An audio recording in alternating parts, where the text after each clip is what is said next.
Rysowanie listew na skośnych ścianach. Rysowanie listew rozpocznę od przełączenia się do widoku powyżej lewy przód. Następnie przytrzymując Shift oraz wduszając scrolla na myszce obrócę projekt tak, abym lepiej widziała krawędź ściany, skosu i sufitu. Przełączę układ osi współrzędnych. Wpisuję komendę UCS Enter. Wybieram 3 punkty. Tutaj będzie punkt zaczepienia osi współrzędnych. Od tego miejsca będzie szła oś X, a do tego miejsca oś Y. Osie zostały przełączone.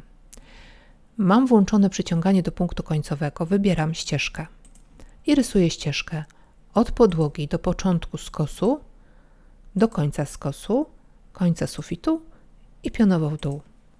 Wyłączam Escape'em funkcję. Zaznaczam ścieżkę, wybieram listwę.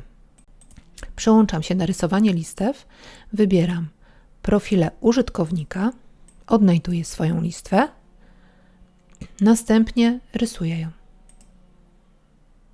Przechodzę na widok góra, przywracam układ osi współrzędnych, wpisuję komendę UCS Enter, W Enter. Włączam wizualizację. Tak wyglądają listwy. Możemy przenieść na nie materiał. Listwy są gotowe. Dziękuję za uwagę.